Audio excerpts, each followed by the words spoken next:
Salut à tous, on a pris le parti pris de vous présenter, les candidats qui se présentent sur des listes électorales, alors dans différentes villes d'Israël. Et aujourd'hui, nous avons le plaisir de vous présenter Raphaël Hamzalag. Bonjour Raphaël. Bonjour. Bienvenue. Mais d'une façon un peu différente, on a pris le parti pris, comme je l'ai dit, de faire un parcours d'Alia. Voilà, de mieux connaître les motivations de ceux qui se présentent aujourd'hui aux élections municipales, mais qui ont fait aussi le choix d'Alia, de rompre avec une vie, avec la France notamment, pour partir vivre ici et s'installer en Israël. Salut Raphaël. Alors, tu es en Israël depuis combien de temps ? J'ai fait Malia en 2002, donc ça fait 16 ans. Ça fait 16 ans. Ok, donc tu as grandi dans une famille sioniste, j'imagine, les mouvements de jeunesse. Exactement, j'ai grandi dans une famille sioniste. J'étais à Tikvateinu, le mouvement de jeunesse du consistoire, sioniste aussi, ouais. Actif. Et pour moi, l'Alia était déjà une évidence en seconde. Ok, alors tu as grandi dans un quartier à forte population juive, tu as grandi à Créteil. Mm-hmm. Ça a été pris comment, le fait que tu partes ? Très bien, en fait, sur ma classe de terminale, plus de 70% des élèves ont fait leur Alia. Tu as étudié à Haute Torah. J'ai étudié à Haute Torah à Créteil, il y avait une forte mouvance vers la Alia. Il faut se rappeler qu'on a passé les années 2000-2001, qui étaient des années extrêmement difficiles, avec la seconde intifada en Israël comment dire, il y a eu une tentative qu'on ressentait, il y a eu une tentative de brûler l'établissement dans lequel j'ai étudié, avec des cocktails Molotov qui ont visé l'établissement au Torah Créteil, le lycée des garçons, plusieurs classes qui ont pris feu, mais c'est absolument pas pour ça que j'ai fait ma Alia. J'ai fait ma Alia parce que je pense que c'est l'endroit où être pour être acteur de l'histoire du peuple juif, non pas en être spectateur. Et c'est vrai que de voir tout ce qui se passait à la télé, je me disais que c'était pas ce que j'attendais de moi. Voilà. Ok, mais ce ne sont pas ces événements-là un peu dramatiques, il faut bien le dire, qui t'ont poussé à monter, mais ça doit marquer quand même. Ça doit se dire, quelque part, je fais le bon choix et ma place n'est plus là. Ce sont des événements qui marquent maintenant, quand on analyse un peu l'histoire de notre peuple. Il y a, sur les 2000 ans d'exil, il y a eu des drames tous les 50 ans. On a réussi à casser un peu le rythme grâce à la création de l'État d'Israël. Et les drames étaient bien plus importants que cela. Alors c'est vrai, quasiment toutes les synagogues de Créteil à cette époque-là avaient été caillassées ou avaient été cambriolées. Il y avait une réelle tension dans les rues, mais c'est des tensions qui sont revenues plus tard. Le mort aux Juifs qui a été scandé à l'époque, c'était déjà en 2002, fin 2001, début 2002 dans les rues de Paris, a été rescandé à l'époque du Marmara, à l'époque de Plomb Durci, à d'autres époques. Et depuis, malheureusement, l'importation du conflit en France. Je ne pense pas. Je pense que les Juifs qui ont été malheureusement... À l'époque, on disait il y a quelqu'un qui va mourir. Ils vont tuer des Juifs en France. Chose qui n'avait pas été fait depuis Copernic et après depuis la Shoah, de par le fait qu'ils étaient juifs. Et je pense que les terroristes arabes qui ont tué à Toulouse, par exemple, et autres, l'ont fait parce qu'ils ont importé l'idéologie de l'islam fondamentaliste en France et non pas le conflit israélo-palestinien en France. Ça n'a absolument rien à voir.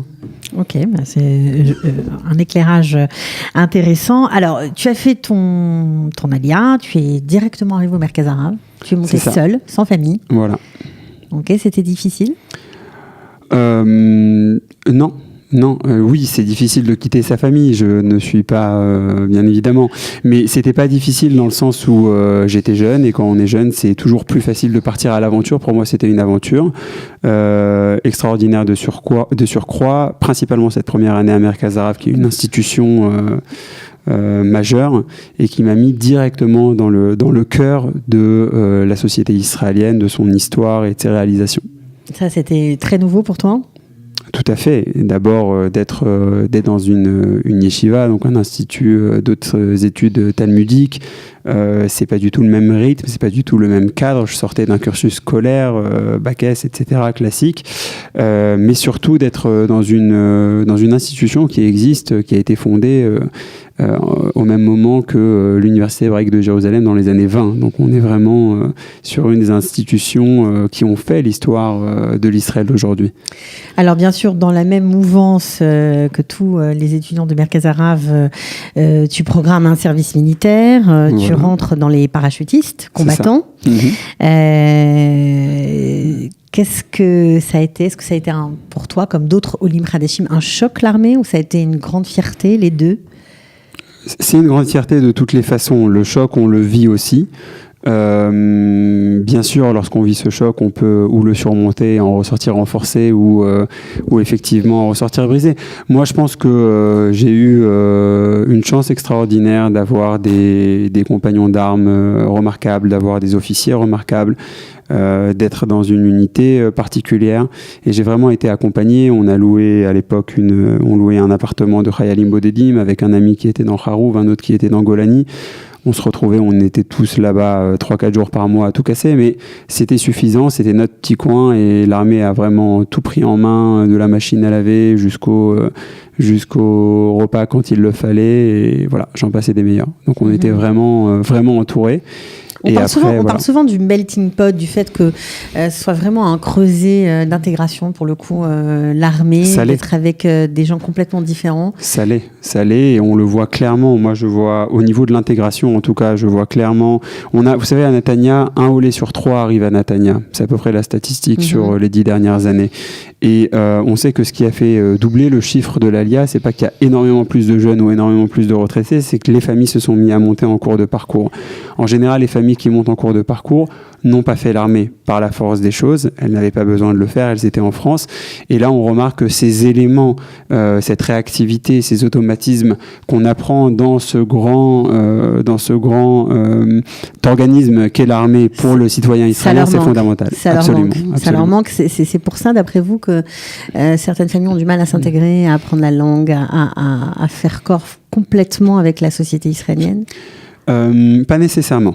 Parce que s'intégrer, c'est quelque chose qui est difficile, et c'est quelque chose qui est difficile, pas simplement lorsqu'on arrive en Israël, on est enfant d'une génération entière qui a dû s'intégrer en France. Alors bien sûr, les Algériens étaient en France, mais pour ceux qui arrivaient du Maroc, de Tunisie, de certaines contrées qui n'étaient pas les centrales, ils ont quand même dû se battre pour pouvoir s'intégrer. C'était dans les années 60. Alors bien sûr, les 30 Glorieuses ont aidé, mais quand même, on a pour une grande partie des gens qui arrivent maintenant en Israël de cette alia, dont les parents sont issus de l'immigration vers la France, d'Afrique du Nord, il y a quand même un modèle. Un modèle que pour pouvoir réussir, il faut se donner les moyens de réussir. Il ne faut rien demander à personne. Il faut retrousser les manches. C'est un peu cette image, cette carte postale à l'époque des kibbutzim, vous savez, qu'on envoyait un peu partout. Ouais, bon, on en reparlera sûrement dans une autre émission. Pourtant, c'est pas tout à fait l'image qu'on a des Juifs de France intégrés à Netanya. Il y a beaucoup de stéréotypes peut-être aussi sur eux. On en reparlera. Sur eux et sur d'autres. Sur eux et sur d'autres, exact. Alors, après l'armée, bien évidemment, cursus normal, vous intégrez les études supérieures, vous finissez avec un MBA en informatique.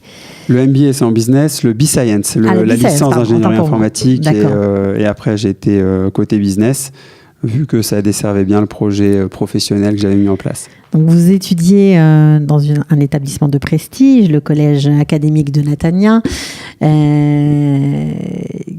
Qu'est-ce que vous gardez de ces années ? C'était des années qui étaient magnifiques. D'abord au niveau personnel, c'est le moment où je me marie, le moment où je vois mon fils naître. Donc c'est nécessairement quelque chose de fort. Le Netanya Academic College est particulier parce qu'il entoure ses étudiants francophones. Étant arrivé avec un parcours plutôt israélien, j'ai très rapidement été en charge de plusieurs projets sur le département francophone avec Nicole Fary notamment, avec Claude Breitman. Et c'est quelque chose qui m'a encore énormément apporté. Mais cette possibilité de pouvoir accueillir des jeunes étudiants qui, au final, moi j'étais là-bas sur 2008, 2009, 2010, donc j'avais déjà 8 ans en Israël. J'avais déjà la possibilité d'aider, et il y a un système de tutorat systématique qui, à mon avis, profite énormément aux étudiants qui arrivent là-bas. Et mon conseil, quelque part, serait de dire aux étudiants français qui sont toujours très axés les grands noms, les grandes écoles et tout ce qui s'ensuit, d'avoir un regard objectif sur leurs capacités et sur leurs notes et de se dire que peut-être mieux vaut une institution un peu plus familiale qui va pouvoir aussi les accompagner dans leurs études qu'une énorme université où quelque part ils risqueraient de se noyer dans la masse. Seul et sans aide. Voilà. Et c'est pas génial quand on vient d'un autre pays, quand on ne maîtrise pas la langue. Donc nous, on prend tous les conseils. C'est aussi pour ça que les parcours d'Alia sont intéressants parce que chacun voit les choses un peu différemment. Alors juste après la fin de tes études et après avoir obtenu tes diplômes, tu crées une entreprise, une start-up comme on dit, Manage Your Trip. Ça veut dire organise ton voyage en gros.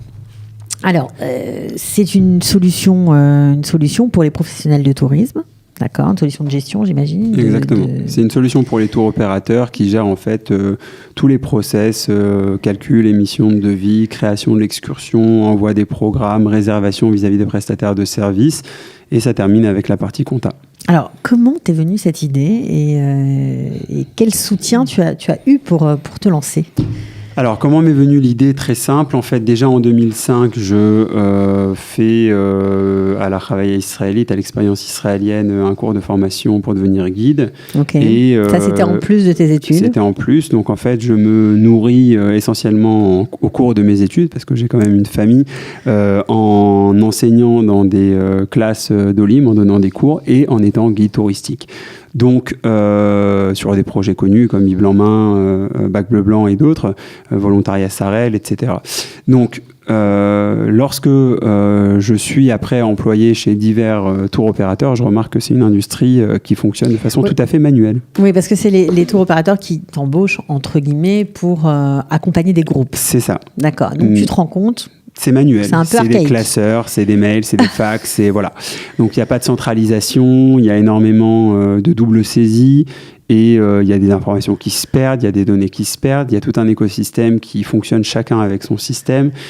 C'est très courant de voir 3, 4, 5 systèmes différents quand il y a un système chez un tour opérateur et je me dis c'est une industrie très spécialisée mais qui grandit.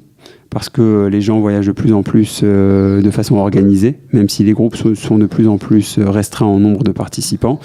Et je me dis qu'il y a ce qu'on appelle un business opportunity, il y a une opportunité commerciale.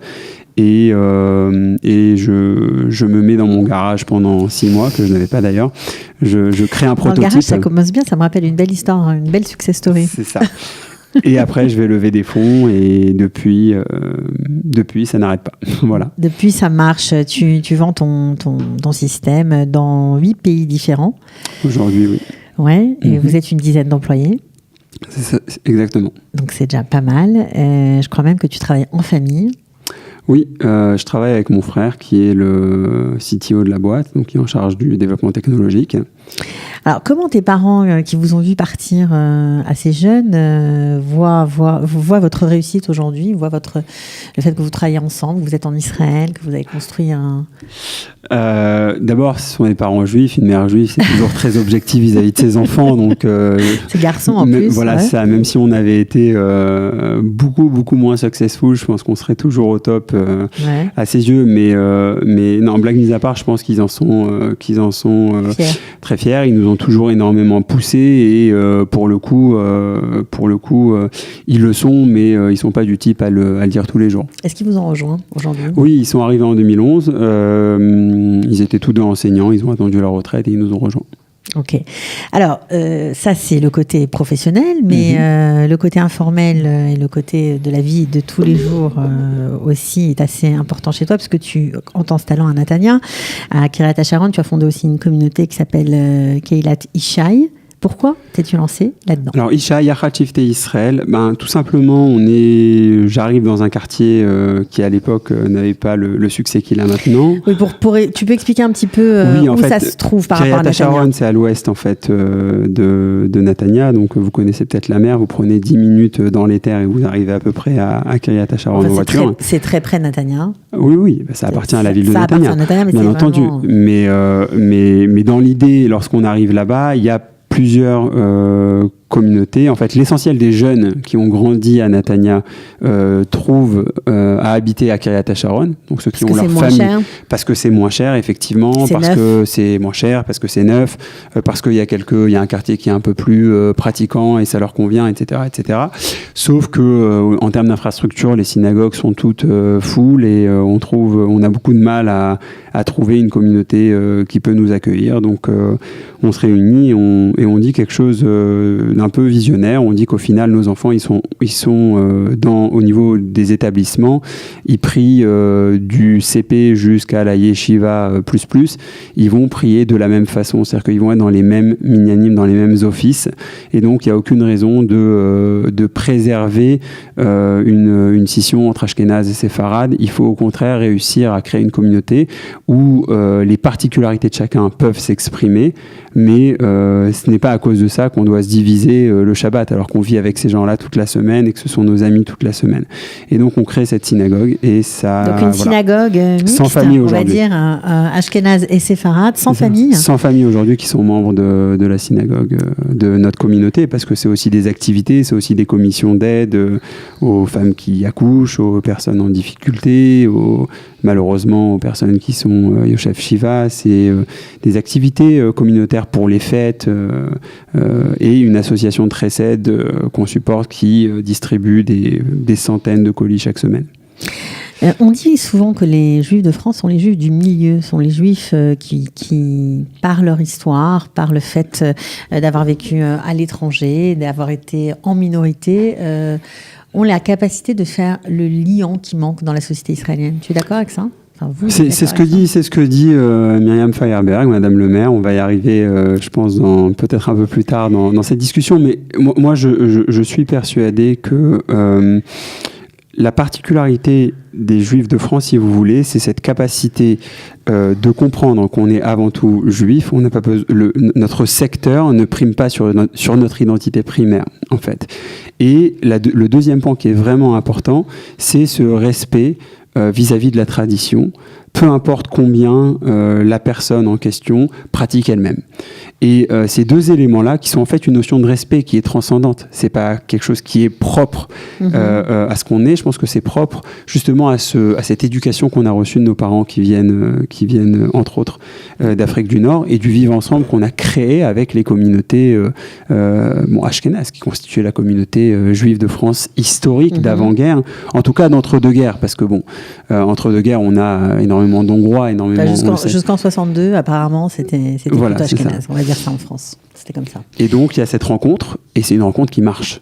Qui a marché, en tout cas. On a vu, en tout cas, de cette rencontre-là, une communauté française émerger pour atteindre un certain apogée, je pense, avec l'école de Paris, dans les années 80, etc. Alors, juste pour terminer, parce qu'on fera après une émission politique où on te posera plus de questions concrètes, pourquoi pas obtenir de toi ou de vous, tu vois, il n'y a pas de problème. On fait comme en Israël. Des promesses électorales, mais pour le coup, j'aimerais savoir pourquoi avoir ressenti le besoin de s'engager en politique. Alors, il y a 2 ans, on discute avec Yom Tov Kalfon et Aryeh Abitbol et il me parle d'un projet de s'organiser au niveau politique en Israël. Ceux qui ont créé le mouvement Allez-nous. Voilà, je suis un des membres fondateurs du mouvement Allez-nous. D'accord. Et on comprend qu'en fait, pour pouvoir avoir un impact, il faut être autour de la table, autour des tables où les décisions se prennent. Il y a énormément de décisions qui se prennent autour des tables des conseils municipaux et aussi des commissions à la Knesset. Mais étant donné qu'il faut faire un pas devant l'autre, on a ciblé effectivement ce domaine municipal qui est très proche du Olé Hadash, soit dit en passant, parce que la municipalité gère essentiellement le social et l'éducation. Et a aussi des capacités dans ce qui a trait au développement commercial de la ville. Donc c'est vraiment les 3 sujets qui sont les sujets les plus importants, si tant est bien évidemment que le Olé Hadash est en bonne santé, pour pouvoir engager, aider et faire développer les choses. Mais en même temps, tu es 11e sur la liste Netanya Echad, c'est peut-être un peu loin pour entrer au conseil municipal. D'abord, aujourd'hui, elle a 9 conseillers, donc c'est pas si loin que ça. Et ensuite, il faut aussi comprendre qu'une mairie comme la mairie de Netanya, qui a un budget cumulé de 2,4 milliards de shekels et qui a 1700 employés, c'est pas une mairie qui est dirigée seulement par 26 ou 27 conseillers municipaux. C'est aussi des commissions, c'est aussi des chefs de commission, c'est des budgets qui sont traités avec des chefs de projet. Madame le maire m'a donc s'est engagée à me donner le dossier de l'intégration avec les prérogatives pour pouvoir le mener et pour pouvoir le gérer. Même si tu n'es pas même si tu n'es pas conseiller municipal. Absolument. Mm-hmm. D'accord, on va tout savoir sur cette campagne, c'est formidable. Voilà. Bon, en tout cas, nous, on était contents d'en savoir plus sur ton parcours, sur la personne qui se cache derrière ce nom, que les gens peut-être ne connaissent pas. En tout cas, c'était sympa d'être venu, Netanya, déjà. Merci. Avec plaisir. Et on se retrouve pour une autre émission. On posera des questions plus précises sur le programme. À bientôt, Raphaël Amzalag. À bientôt. Ciao.